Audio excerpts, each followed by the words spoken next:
Live and online, it's Sleepless with Steve and the Movie Book Club with your host, Steve Pulaski.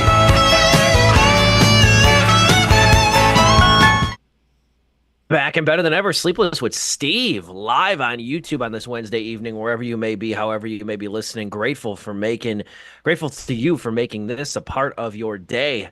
Man, I feel a little bit rusty. This is the first time doing this show in just about a month, I want to say. Yeah, I think the last show I did was the 6th of November. Catherine and I took a little sabbatical there in mid-November. We got back on time, but I did not have time to see Red One, so I had to sit that show out. I think it was like the first show. I'm so sorry for you. I feel so sorry for you, Steve. You missed out on a cinematic masterpiece. So I felt bad for missing it because I want to talk to you guys, obviously, but I also kind of needed some recalibration time from vacation. And then obviously we have the Thanksgiving holiday off and everything like that. So, yeah, first show in just about a month's time. So grateful to be here. No Joe Viso tonight. So it's another gruesome twosome on Sleepless with Steve. Of course, got the wonderful Dominic Guanzon, who's very gracious enough to host the show tonight. First things first, D, big question for you. How was your Thanksgiving? It was all right. For the past several Thanksgivings, we've been keeping it to one place, but this year we finally decided to start it up again. This year we did 2 locations. So we watched the Bears game. Oh boy. You should get a class action settlement for that. Yeah, there you go. We watched the Bears game and then left at around 7 p.m. Had dinner and then left at like an hour after dinner. So we got most of the commiserating done, 7 hours ago. And then after that, went to Chelsea's family's place, and then we split the evening. So, but it was good. It was comfortable. One time we did 3 places, and that sucked. Never do 3 places. I would advise against doing 2. Yeah, exactly, because you're not talking with anyone. You're just kind of there for like 90 minutes, and then you'll go on. Yeah, it's hard to do multiple Thanksgivings. Usually Catherine and I split it, like one, we go by her mom's for one and my dad's for another, or something like that. That's generally how we did it. This year, though, with all the traveling we did over the last couple of weeks, we had an early Thanksgiving with her family. And then on the actual day, we stayed at home. It was glorious. We stayed home pretty much those 4 days that we had off, and it was nice. We made a big dinner for ourselves, started cooking at like 11:30, watched my shitty Bears, and then watched the dog show, that national dog show that airs on NBC, which is very fun. I don't know if you've ever had it on in the background. Yeah. It's a very fun show with David Fry and John O'Hurley. Yeah, they do a good job, and I'm not even a dog person, so it really goes to show that even I can appreciate that. And I was telling Catherine when we were watching it, I'm like, there's a reason they do dogs. Cats would never put up with this shit. I'm like, they would absolutely never put up with this, but. Oh, it was good. We had a good low-key holiday. What was the main dish at your Thanksgivings? Was it turkey? So the white people Thanksgiving, it was, turkey and green bean casserole. You know how it is. And that's not even an insult, truly. If it's done well, it's some down-home cooking, right? And it was done well. But Filipino Thanksgiving, it's a mix of the two. So we did have our honey baked ham. We did have our cheesy mashed potatoes. But then on top of that, we also have lumpia, which is fried egg rolls, pork egg rolls, and they're smaller. Lumpia can be a lot of different things as long as it's a fried egg roll. But we do ours the more traditional way with the, the pork.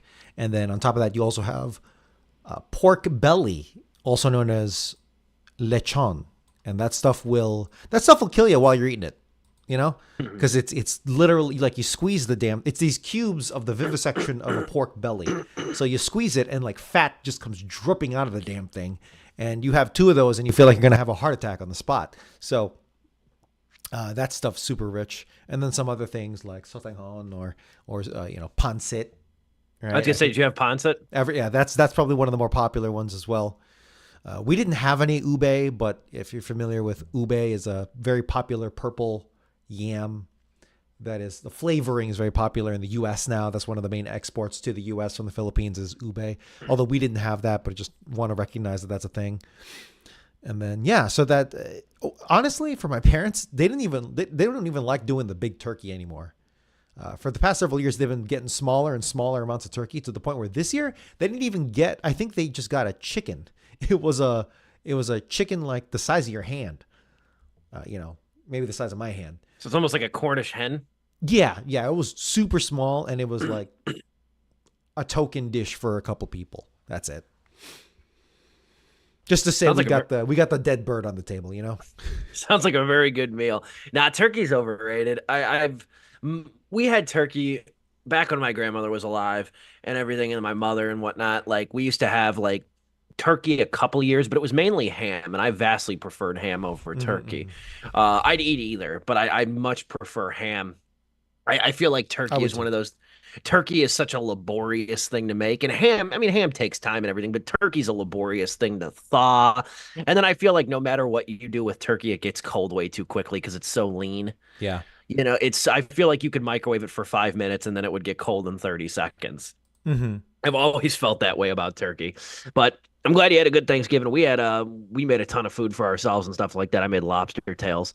So wanted an excuse to have lobster. Anytime we can do that, I'm always game for that. But lobster for Thanksgiving. That's like a Florida Thanksgiving right there. Sounds like an East Coast Thanksgiving in a way too. Yeah, that's true. You know. But yeah, had some lobster tails. It was a very good time. And I would say this too. I'll tell you right now, going back to what you're saying about white people Thanksgivings. You know what I absolutely love, and I eat this shit year round. I absolutely love stovetop stuffing.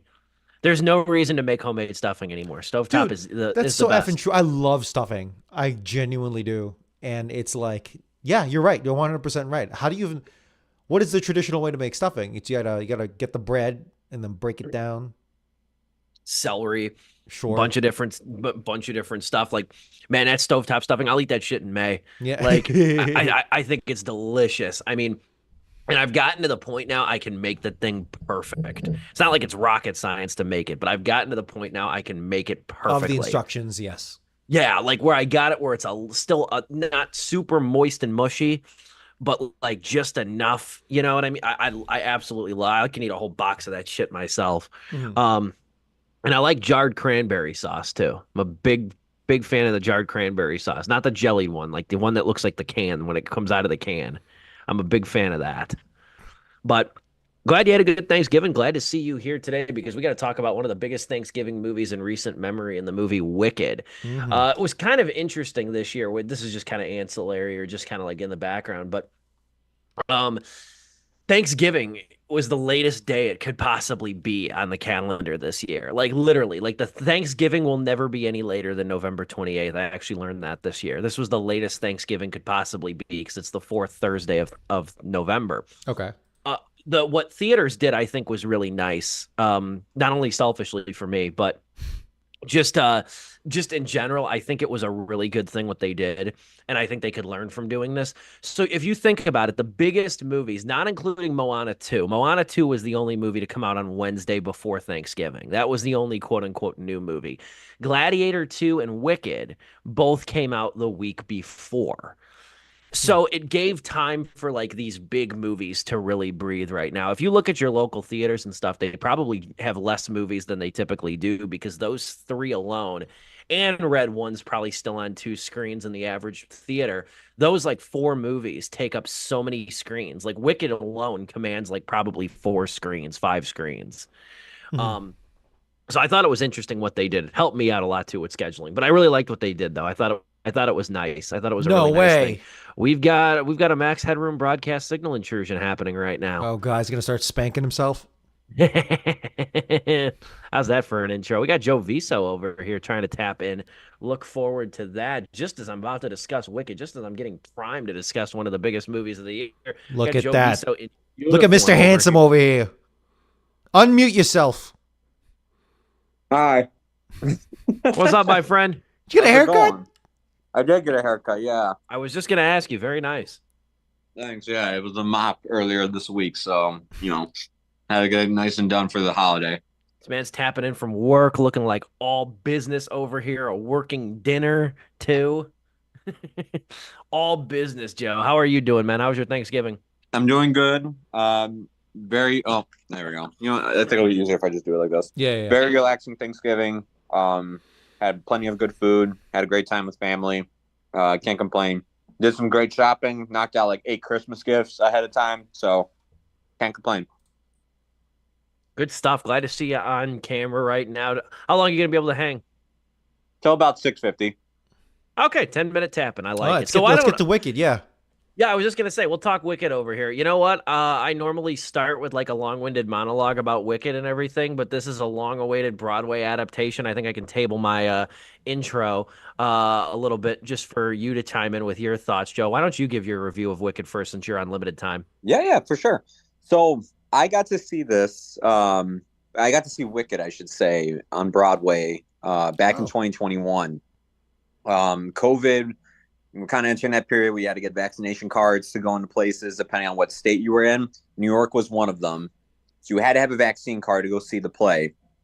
And my friends and I were like, hey, we can go to New York for $110 round trip, and we can get tickets to Wicked for $80.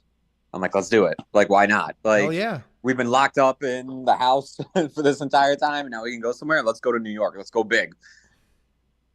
By far, one of the coolest Broadway musicals, just musicals in general, I've ever seen done on a stage. And I saw Hamilton on stage. I'm not trying to flex here or anything. I'm just saying that's how good Wicked is. I got to see it during its like last run. I don't know. I think it's stopped now. I could be wrong about that. Fact check me, whatever. So ever since I saw the musical, the movie adaptation I know has been in development hell, and I've been waiting for it for so long. And I can safely say that after seeing it twice this past weekend, it very much met the expectations I had in terms of adapting this musical. It's mainly due to 3 things. One is the leads. I think Cynthia Erivo and Ariana Grande are great together. They're probably the strongest parts of the movie. It helps that, Cynthia Erivo has a theater background. She sang live before. Ariana Grande has been a singer her whole life, basically. So, they don't have studio recordings in the movie. It's more live. And you can just tell the difference when, someone like Michelle Yeoh or Jeff Goldblum or anybody else sings in the movie. It's like, okay, yeah, I can tell that's like a studio recording. It's not bad. It's good still, but it's like, there's clearly a difference. The second is John M. Chu. Coming off of In the Heights, that was one of my favorite movies of the year it came out. The man, I think, has found a formula of how to adapt these kind of musicals and have the energy with them. And he's grown so much as a director from the Step Up movies to adapting Wicked and having the critical and box office acclaim that this movie has had. You really can see how much this man has grown. The last thing is the production of this movie. It is a gorgeous looking movie. The sets look great. The costumes, everything is adapted well. The CGI is hit and miss at times. Most of the times it's a hit, but there's a few times it kind of just stuck out like, I wish they would not be so CG heavy with this at least. But I mean, that's so small in the grand scheme of things. I don't know how much longer I'm going to be here for. And I'll probably debate you guys, jump in every so often. But for me, I'm going to give my final star rating. I don't mean to jump so far ahead. I don't have many criticisms with the movie that it wouldn't be worth going over. For me, it is 3.5 out of 4 stars. I can see this being in my honorable mentions this year. It's not a top 10 movie, but it's definitely in the honorable mentions by the end of the year for me. I had a very good time with it. And honestly, I might be checking it out again this weekend in Dolby or IMAX. I didn't get to see it in one of those formats, and I really want to. So, did you ever see it on Broadway, Dom? No, I don't think I've seen much on Broadway, to be honest. I saw Phantom of the Opera with the long-running cast there, one of the longest running show on Broadway. But I haven't seen too much on Broadway, to be honest with you. But growing up as a theater kid in high school, my high school years were 2008 to 2012. Wicked came out in 2003, so that's still cleanly in the run of Wicked being a phenomenon amongst teenagers everywhere, little girls everywhere, even college theater folks everywhere. Wicked is without a doubt a defining musical of the 2000s. Ask any theater nerd, and they will at some point Wicked is likely to be in their top 10 of at least culturally impactful musicals. I don't know about the personals, but it's a very popular one, and there's a very clean reason for it. And I mean, at the end of the day, a musical lives and dies by its book, by its songbook, right? Cast can be amazing, acting can be fantastic, sets can be wow, but if the bare bones songs aren't catchy enough, then it's not going to be something like Wicked is on that level. That has little girls waiting 21 years for a film version to finally come out, and now they're adults working jobs and they feel like a kid again. You really don't get that unless your songbook is rock solid and you can sing that shit in the car without the music on, and you'll just have that stuff in your brain. It's catchy stuff, right? And that is absolutely the power of this. I do want to keep. I'm curious what Joe's criticisms of the movie are, because I don't know if you'll be joining us after you leave off. I will say, I think one of my criticisms, I'm going to predict yours, Joe, is that the computer graphics here, for me, the CGI, right, didn't quite mesh so well with the abundance of practical effects here. This is like a Phantom Menace situation where it's like, yes. Yeah, everyone talks about the CGI and how, and I'm not saying Wicked is that bad, but it's like everyone's talking about, oh wow, the CGI in Phantom Menace is a CGI slugfest when it's so ugly. But there's a shit ton of practical effects in Phantom Menace, and it looks so good you didn't even know it. And that's the case for Wicked, where it's less radical than that. But for me, it clashed in ways that I didn't like. But what do you think, Joe? That and when I said, like, the CGI sometimes it's hit and miss. Yeah. The misses are when, like, I think it doesn't look good and it's sticking out more because of the fact that, damn, this actual set that they built of the university and of Oz itself, the Emerald Palace. That was a real freaking place. You know that. You it's just like, tell. Wow, this looks amazing. And then, like, we get a CGI flying monkey and it's just like, it looks good. Don't get me wrong, but, like, it just seems out of place. And it's like, honestly though, it's like, could they have done something practical, like, I like the Dungeons and Dragons movie that came out from Paramount recently had really good practical effects when it came to its creatures. But, like, again, that's a comedy and everything. I don't know how much that would have translated. It's like, I don't think we're saying that we should have like a 1939 The Lion is a dude in a lion costume that you could buy off for $10. I don't think we should do that. But yeah, you're right. So it didn't help. It did not help that one of the trailers for Wicked, or trailers before Wicked, was the Lion King sequel. And that stuff turns me off so bad, because the whole time I'm looking at that trailer, I'm like, what? You could have just... Okay, look, we're never going to go back, unfortunately. Not even Disney's going to go back to hand drawing everything, all right? Ed and Nettie was the last thing of that, ever. Sure, whatever. But you could figure out a way to, like, ease the process of doing something 2D and it looks a little bit like the OG Lion King, right? Anyway, that's a whole rant in and of itself. What I'm saying is that for Wicked, I'm like, yeah, it's kind of falling into that territory of, like, yeah, this is like, it feels wrong, is it Uncanny Valley? Joe, go ahead. Sorry. Not so. I don't know necessarily Uncanny Valley. I don't think so either. That's not the wrong term. That's the right term. Like the Lion King remake, and the reason why I never finished that movie. I didn't even go see it in theaters. I saw it on Disney Plus. Sure. I was like, I'll give it a check. But, like, the thing is that the Lion King is, like, devoid of emotion because of the way they did that. Yes. With Wicked, at least, the scenes with, the professors and everything, one of them voiced by Peter Dinklage. He at least, like, like the facial reactions on that specific one are much better than the Lion King movies. But there is still something to it where it's like, it still looks like a goat from our world and everything, even though it's wearing glasses and a little tie and everything. There's something still off about it that's like, it's not totally perfect yet. Yes. Like, we're getting closer. We're getting closer, much closer than what the Lion King was. But we're not there just yet where it's like, yeah, maybe I still would have preferred somebody in a costume. But I don't know. It's one of my criticisms with it, along with, I do think the only criticism I have with the movie, other criticism I have, is the pacing of the movie, I think, is done pretty good. The only time I feel like it hinders on something too long is the whole Mean Girls drama with Galinda and Elphaba. I feel like that goes on too long, where it's like the meat of the story is when they become friends. And the moment that happens, I mean, it starts taking off, and then they get to Oz, and it takes off even more. And it's like, damn, like I see why you guys did it in 2 parts, because you're further exploring the relationships and everything with this. But like, it did help, and maybe my rating will change to maybe 4 stars once we get part 2, and it's one cohesive movie. Because like when you have everything from beginning to end, like I did with Broadway, it's an amazing story. It's an engaging one at that. So I'm really hoping for that. But that is the only other criticism I had was with it being in 2 halves, pacing is a little bit more drawn out. So these mean girl drama moments, they linger on it a little bit way too long, that I was just like, let's get past this already.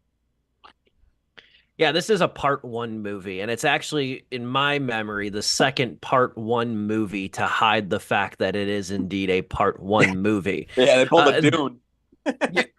Well, the thing was, it's different. It was different with Dune, at least, because Dune Part 2 hadn't been confirmed. Dune wasn't even the one I was thinking of.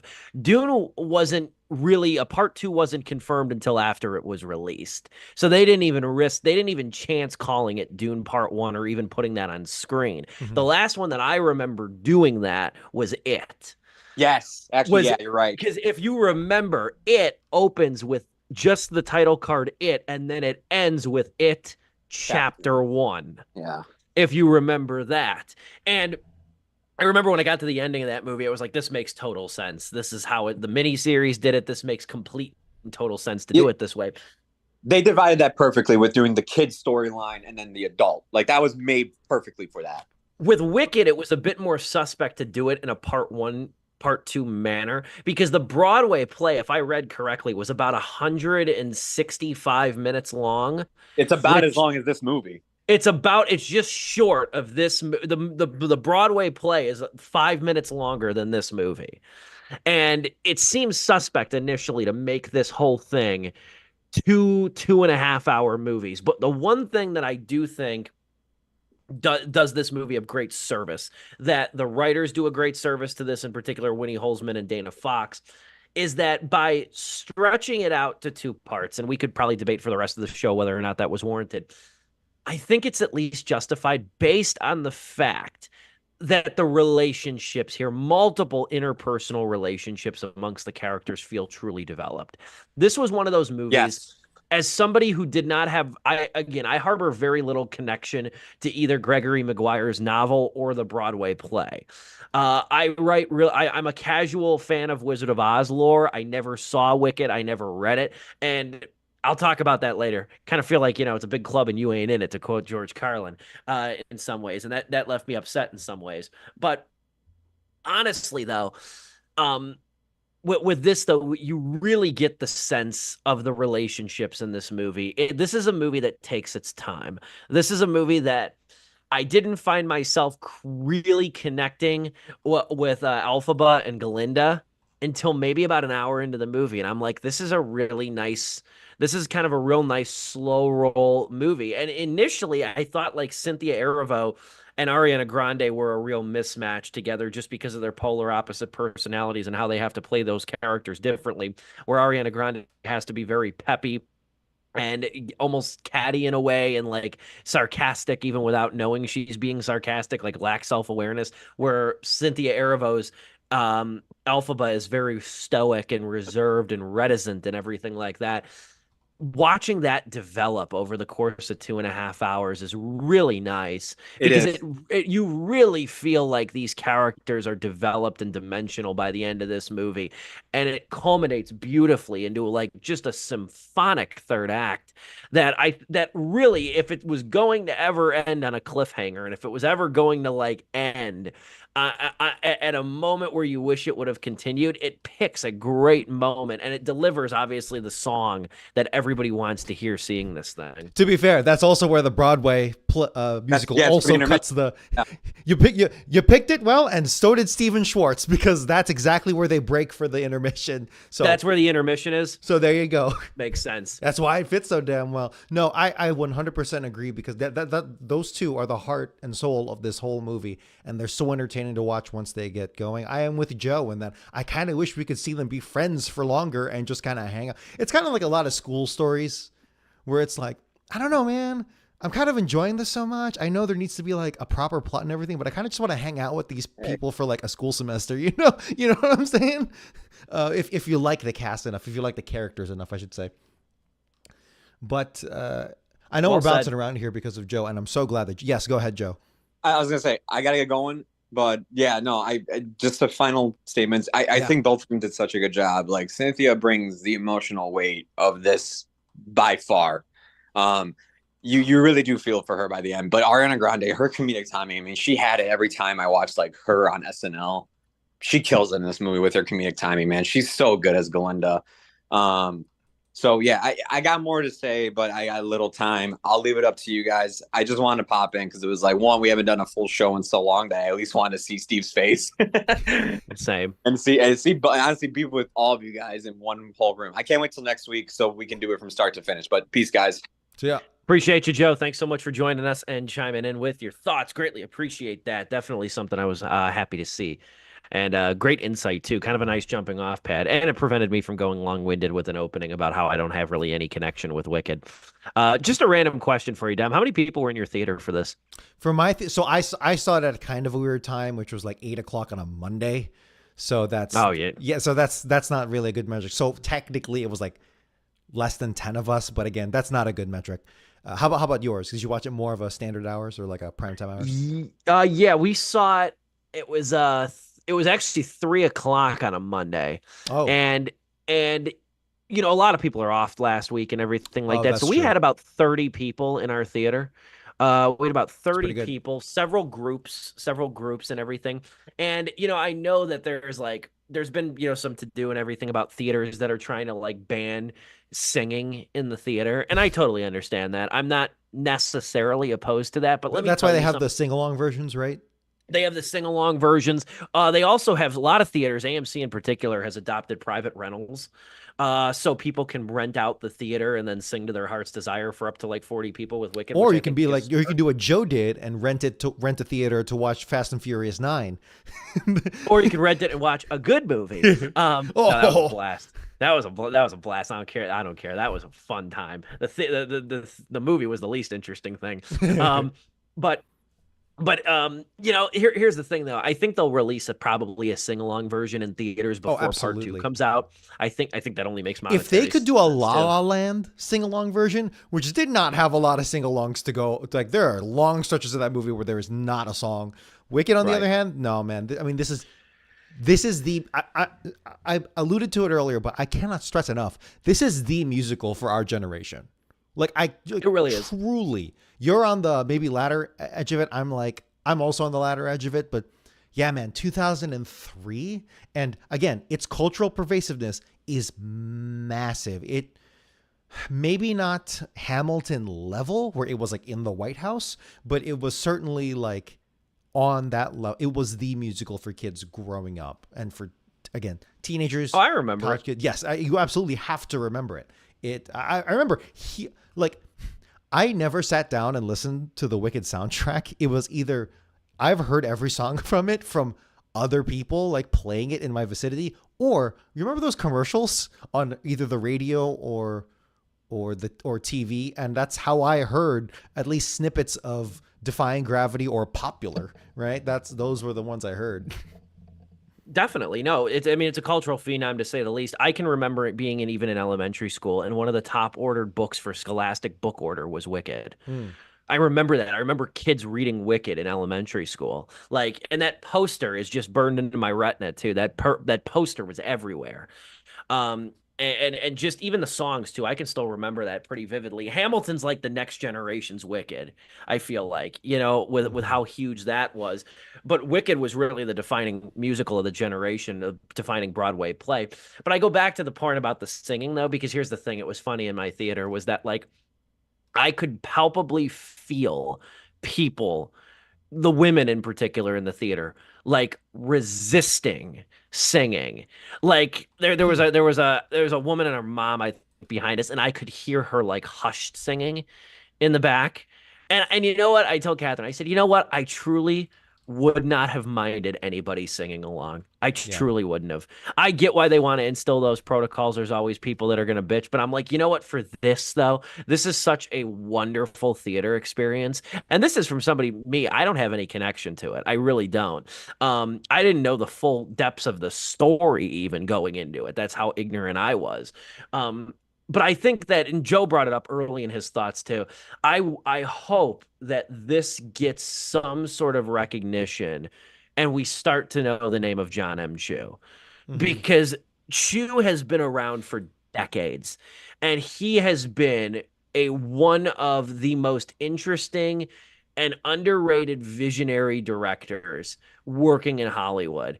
He's known for Step Up 2 and Step Up 3D. That's kind of where he got his start as a director. G.I. Joe Retaliation. What did an that arc. too. He did the one I remember too, and I didn't love the movie, but which sucked because I love the visuals of it, and I think it's kind of gone on to be like a little bit of a cult classic. But the movie Gem and the Holograms from 2015, that was based on that TV show. I think it was a TV show, Gem. I think that really, it wasn't a good movie, but it was just a really you could tell he went into this being like, I'm making this for the 40 people that want to see it. I got $5 million.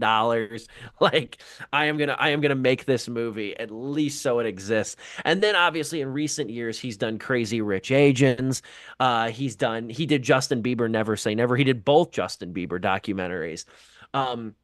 And then he did one of my favorite movies of a couple of years ago, In the Heights, which I absolutely loved. Chu is a wonderful director, and this guy can direct the living hell out of anything that's big, beautiful, grand scale, uncompromising. I think a Wicked movie was only ever going to be as good, I think, as the stage production, the visual effects, and the cast chemistry. And I think if you boil it down to those three ingredients, this movie nails it. And a lion's way to that is due to how Chu stages this thing so beautifully and so largely. Yeah, 100%. And you see such a clear thread from Chu's really the beginning of his look. Crazy Rich Asians is not a musical, but I would not be surprised if in the next 5 years we get a musical version of that movie, because it's so vivid and it's so colorful and it's such a cast of characters that it has that ensemble. It is an ensemble film, without a doubt, with two big leads, but also definitely an ensemble film that fits so damn well.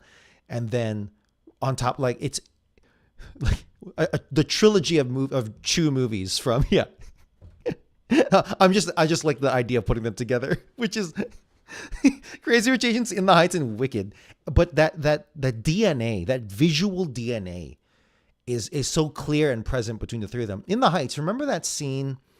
I forget their actors' names. Oh my god! But it's the scene where they're on the fire escape, and then it's like a fantasy sequence where the fires, the whole wall of the building like moves. 90 Is degrees. is that Constance Wu? Yeah. No. If you're thinking of Crazy Rich Asians. Oh, my bad. Yeah. But it's so In the Heights. They're dancing on like the fire. Oh, escape. Yeah. Oh, it's In the Heights. Okay, my bad. Yeah. I missed that part. You'll know what I'm talking about. But I know. Okay, now that you contextualize that, the visual like how Chu stages that, blocks it, like you were talking about earlier. Yeah, stages it, blocks it, and shoots it. It's like now we have Elphaba doing loop-de-loops around a tower in Oz, and somehow it matches so damn well. I haven't done a scene by scene comparison, but the again, like the language of the whole thing is so damn cool to see. And I know Joe and I earlier harped on, and this I do think of this as a legitimate complaint, but like harped on like the animal effects and it being strange to a degree. I think they did the absolute best that they could with those animals. So at that point, it's a design, maybe not an issue, but a personal thing for me. But still, like when you enter the Emerald City, it's a beautiful blend of real and practical, or practical and digitized, right? that it becomes it becomes this beautiful fantasy thing. And Wicked is the most fantasy thing we've seen from Chu thus far in his later career. Actually, probably his, unless you count Now You See Me Too. I forgot he did that one. No, Oh yeah, he did. so the scene where they're flinging around the card while being patted down by the cops. But either way, yeah, dude, I'm having so much fun with this thing, and yeah, you're right. I'm so happy that this was fleshed out. This is not a Hobbit situation where it was needlessly planned as a trilogy to replicate the earlier Lord of the Rings. This absolutely will earn. I can say that it has earned a part 2.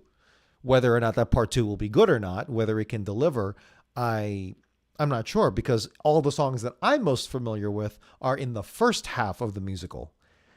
In the second half, I'm not too familiar. The only song that I'm familiar with is For Good, or I Have Been Changed for Good, which is the finale song, or before finale song, penultimate song.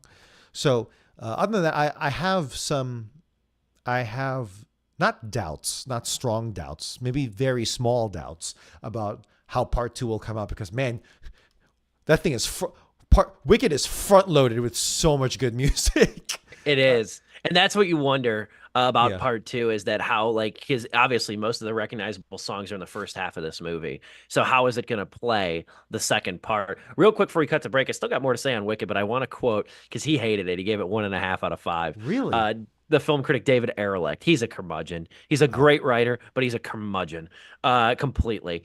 But the running joke amongst film critics is if David Ehrlich gives it a poor review, it's a damn good movie. That's where he's kind of gotten now. Gotcha. I do love what he said. Real quick, I'll read it. He said, undeniably funny that this 160-minute half movie about how the Wicked Witch of the West got her broom opens with voiceover saying, "Let me tell you the whole story." I thought that was funny. If nothing else, he's good for some zingers. So I thought that was worth sharing here, at least while we sing Wicked's praises, sort of contrarily. We'll be back though. More to talk about Wicked, more to talk about this brand new huge movie opened over just before the Thanksgiving weekend. Returning to Sleepless with Steve is myself alongside Dominic Guanzon. We'll be back here in just a couple of minutes on Sleepless with Steve.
We are back, Sleepless with Steve, live on YouTube on this Wednesday evening. Good to be back behind the microphone after about a month off for myself. Appreciate these gentlemen holding down the fort. Dominic Guanzon, Joe Viso. If you're just tuning in now, you missed his extended cameo appearance on the show. Gave his review of Wicked. Gave it a glowing 3.5 out of 4 star review. Where do you want to go? Where else do you want to go with this? There's a lot there's a lot we can still discuss. We still got about 20 minutes and stuff like that. I talked about the spectacle. I think Chu's staging is really a masterclass in execution here too. You want to talk about performances, any particular scenes? What stands out to you? I know we gave the duo their flowers, but just a little bit. I just want to say that Ariana Grande, of the two, Ariana Grande was the slam dunk. As soon as I heard that she was cast as Glinda, I was like, that makes sense. No questions asked. She's going to do great. Because she can. So if you remember her as Cat Valentine from either Sam and Cat or Victorious, she it's not a 1-to-1, but there's so much overlap that it fits so damn well. And I had no, I can see her being a, what do you call it? Oh my gosh, Legally Blonde. What's her name? Reese Witherspoon? Or? Yes, you're correct. But Elle, sorry, the character. Elle, you're right. Elle Woods, as played by Reese Witherspoon in Legally Blonde. I can see her doing that as well. And I'm sure I could too. Yeah, that's a good point. But then Ervo, oh my gosh, Cynthia Ervo. I had seen her. We had all seen her before and stuff, but she really wasn't on my radar until the filming of this movie, or when news of this movie came out, and then social media kind of jumped on her, being like, "Oh, this is an exciting choice. This is an interesting choice. Can she do well?" Son of a bitch, she's been in theater and Broadway before, guys. She's a damn good singer. No doubts were necessary. She hasn't done as many movies as you would think. Right. Her debut role in the movie Widows was terrific. And that was a movie that very few people saw. That was the movie with Viola Davis. It's Ervo, Viola Davis, Michelle Rodriguez, and Elizabeth Debicki. And what they are is it's set in Chicago and it's filmed in Chicago. It's beautiful. Number one. Number two, though, what they do is that they're women who are the wives of mobsters, and the mobsters are in prison, and the women are planning a $5 million heist in Chicago to try and free their husbands. And it's a really good movie. Steve McQueen directed it. Not that Steve McQueen. Steve McQueen, the guy that did Shame and Hunger. And 12 Years a Slave. He directed it. That was her debut. And she was excellent in that movie. And alongside like Michelle Rodriguez and Viola Davis, not so small names, she was also in, and I didn't see this movie. It felt like it wasn't in theaters very long. She was also Harriet Tubman in the Harriet biopic. Oh, wow. Okay. Yeah, I mean, looking at her filmography, she's freaking stacked with a bunch of, with so many good credits, but none that are necessarily like all breakthrough, certainly, but not like hyper mainstream, right? So she's in a couple of Marvel things, but that's a little later. So, but 5-10 years ago, she wasn't in anything, I think, massive that, I don't know, Bad Times at the El Royale, but that was more of a sleeper, I think. But regardless, she's been in a lot of stuff, and really there was no doubts necessary from. I kept an open mind, but the way social media was talking about it, I'm like, oh damn, should we be worried? Nah, not at all. We're damn good, and we're in damn good hands. How did we feel about the rest of the cast? Not that necessarily it was. There wasn't a lot of time given, which I think was appropriate. That is how this should have been treated. Because you do want to center around the two. But for the standouts here, Michelle Yeoh doing her Michelle Yeoh thing pretty damn well. A sage and wise master who has some mysterious underpinnings around her. And then, oh my gosh, what's his name? Jurassic Park. Goodness gracious. Jeff Goldblum. Jeff Goldblum, thank you. Surprisingly a good pick for the Wizard. I was not expecting it. I knew he was on the roster. But I guess the only thing that sucks about him, not to cut you off, the only thing that sucks about Jeff Goldblum is I feel like he's introduced too late. Yes. He's introduced. I think so too. I don't know what part two. You don't know the direction part two is going to take and everything like that. But like he's introduced so late that he's got minimal time to really make an impact. But what he does is how he handles it in the limited time that he's on screen is good. 100%. And I think. Goodness. And what did you think about the B plot? How do you think that was handled? The B plot around Elphaba's sister, and then what's his name? Block, the Munchkin, who is Ariana Grande's a partner in real life, I should say, or at least a romantic partner. How do you feel about that? It was, obviously it's not as, impacting as the main story and stuff like that. As It's it a shouldn't be, yeah. subplot. It's a subplot, and I didn't feel like it detracted or took anything away. I thought, if anything, though, is it the most gripping subplot? No, but I do think that it loans credence to this lived-in world that I thought made it special. And even with limited time, I think Holzman and Fox, the writers, I think they do justice to at least get the framework of that story and the baseline of it off the ground, where it doesn't feel like a complete and total distraction or something that's just like an afterthought inclusion into the movie. Yeah, and I don't quite know how important it weighs heavy on the actual Broadway musical, but for me, it was serviceable. It was there. You do start to see, with that subplot in particular, some threads of mid 2000s, here in 2024, it doesn't help that we're adults, but here in 2024, there's so many freaking social issues that are more complicated, that are, deeper. So things of like, hey, girl in a wheelchair, or things about like, hey, her skin is green, she's different, all those themes, they're universal, certainly, but again, we're adults, so we're biased, but they seem especially out of place in a land such as Oz, where you have flying monkeys, and that is treated as normal, right? Maybe not. Sure. I don't know. They're the royal guard of the whole thing, but That is kind of a good point, though. it's like, really, your one conniption is that she's green? You're getting a lecture by a goat, Yeah. and you're worried that this woman's friggin' green. Well, to be it fair, is though, kind of true. To be fair, though, them animals were getting prejudiced, man. They were doing some Nazi shit yeah. to those animals. Oh yeah, no, I'm talking more Right, like from right. the students' I'm defeating my own perspective. point. But yes. No, but it's true though. In a movie in a land that's like prides itself on being so fantastical, I just wanted to say at one point, there's a guy made of fucking tin, who doesn't have a heart, for some brain, guy, yeah, a brain, yeah. or a brain, excuse me, and then No, I the think it is a cowardly brain. lion. No. So Scarecrow didn't have the brain. Tin Man, you're right. Tin Man did not. Tin Man doesn't have the and then heart. Lion needed the courage. You're right. You were right.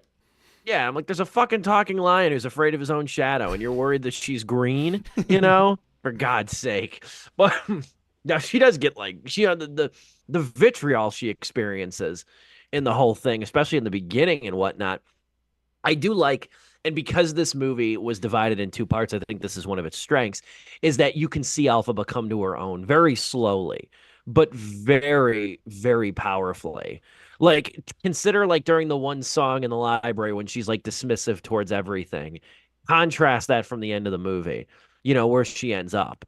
And I think that's another reason that this thing is so well done, is just because it has the time to breathe. It doesn't feel like it's rushing or it's in any particular hurry too.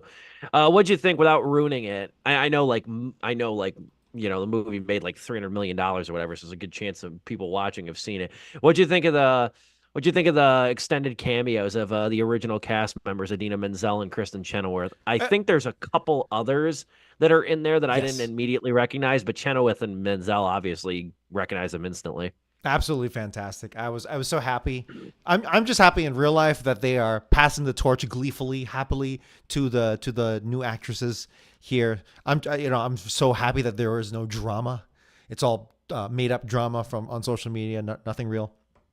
And yeah, to see them effectively pass the torch over. I don't even know if that whole set piece exists. I know the song exists in the musical, but I do wonder if that set piece exists in the Broadway version. Yeah, dude, it's so nice when things are good and there's no drama underneath it. And the fan service plays pretty seamlessly into the movie and it stuff. didn't seem heavy-handed to me either. Maybe I like a how they little could bit, but it was perfectly fine by me. I like how they can playfully interact too with their counterparts. A fun fact too, this is apropos of nothing, but Catherine and I are 90% sure, we weren't near her or anything. She was courtside, but 90% sure we saw Kristen Chenoweth at the Oklahoma City Thunder game. Oh shit! There you go. She live out there. She live in the heartland. Because I looked up season ticket holders for the Right. Thunder. When you go to a basketball game, you can always spot them sitting courtside and shit. It's like you see Vince Vaughn at Blackhawks games. So I was like, who are the season ticket holders for the Thunder? And Chenoweth was one of them. And then we looked, and we both looked from our seats, and we're like, I'm 90% sure that's her. Like She's from the look. recognizable. You can make her out from the crowd. Yeah. So I thought that was funny. Yeah. No, that's really cool. And I believe, according to what I've read, the music and lyrics, Steven Schwartz, or maybe he just did music. Either way, Schwartz, he was the guy that said the iconic line, the wizard will see you now. I remember that being the line when they did that in the Macy's Thanksgiving Parade, like circa 2004 or some shit. It was.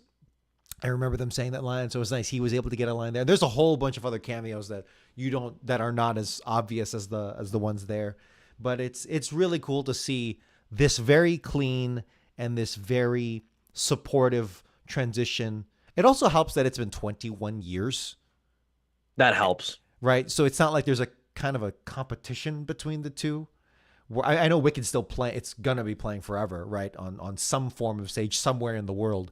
But it's not like, hey, the original cast is still going, and now they're just kind of like speed running to a movie version just to make that money,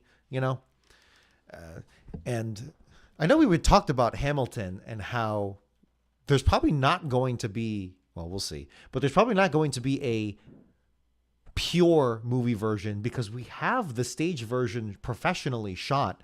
And even specially shot where they did some scenes off, not with the audience present and so they could do some close-ups. I do wonder if there's still a market. There's absolutely a market for that. I do wonder if there's interest in the studios to keep doing that, or if that's not in their financial incentive to do so. This is kind of a tangent, but I don't know. What do you think about that, Steve? I know we had talked about that when Hamilton came out, and we thought that was so cool. It was certainly a COVID circumstance, right? I say give it 10 to 15 years. Nothing's sacred. Maybe even less. You think? I think they will do it eventually. They'll do the Hamilton movie. I think they'll do it eventually. I think that the interest in that musical is long-standing. I think it's the longevity has proven itself. Now it's again the wild card aspect here is the fact that we did get that Disney Plus edit, Right. Which was very good. We talked about it on Sleepless. Loved it was it. very and it just felt like such an event in itself. It wasn't only due to COVID. That helped. But like it felt like an event though, because it's like we don't typically get this. We don't typically see these filmed Broadway musicals. Like the theater, like the movie theater itself is very accessible. There's probably one in your hometown. The theater is something that always has had and will continue to have like a status in society because obviously you have to be located generally in large metropolitans for the access. I mean, Broadway is a physical location. Correct. If you're going to a Broadway play, that obviously factors in travel and lodging, not to mention the tickets, which can be wickedly expensive, no pun intended. But there's always like the status that comes with the theater. So like when they put Hamilton on Disney Plus, it felt like it was democratizing it in so many ways and opening it up to a larger audience and things like that. I do think we'll eventually get a movie adaptation, though, for better or for worse. I think obviously the crux is going to be Lin-Manuel Miranda's involvement and things like that. Mm-hmm. We'll see how well it ages too. I know the music will probably age very well. Will the political themes and the messaging age as well? We'll see. We'll see. As for Wicked, getting back to Wicked, its themes are so damn cool, and they're not I mean, cool certainly, but what I meant to say was universal. They're more of the heart, right? So it's more like take a stand, be yourself, just because you're different. This was built for every little girl that ever existed, right? And obviously 100%. It doesn't matter if you're a girl, you're cross genders and age, but still, especially little girls, they're going to freaking love this story no matter what. So it's also a kid's darling, a kid's movie darling, certainly a teenage movie darling. Every theater kid, all the theater kids that I know on social media, they are absolutely gushing about this movie. And I have not heard too many criticisms or negatives. The ones I have heard only from the more professionally minded types that might have their nitpicks here and there. But overall, are you ready to transition Sure. to final thoughts? Yeah, man. For me, this is no less than a 3.5 out of 4 stars. Something about the visual And look, I I'm not gonna say that what kept this from a 4-star movie is necessarily the 4-star. Is this necessarily the CGI animals? I'm not gonna be too uppity about that. But for the record, they were a very important plot point, right? They're the reason why Alphaba does what she does. But no, man, the thing I'm happy about most in this movie is not necessarily that they were able to execute this 21-year thing in the making, the hopes and dreams of theater children everywhere, hoping that this is going to be a good product, a good project that they can enjoy. They accomplished that. And the music is great. It is timeless. The performances, the visual language here is so fantastic. The simple fact that you have a character so beautifully, so astoundingly, so awesomely taking a stand for what they believe in, and despite all these political pressures, Wizard of Oz, dude. This thing was written in literally the year 1900, 124 years ago, and its themes of authoritarianism were present back then, and they are more prevalent now than ever before. As we leave 2024 and into 2025, parts unknown.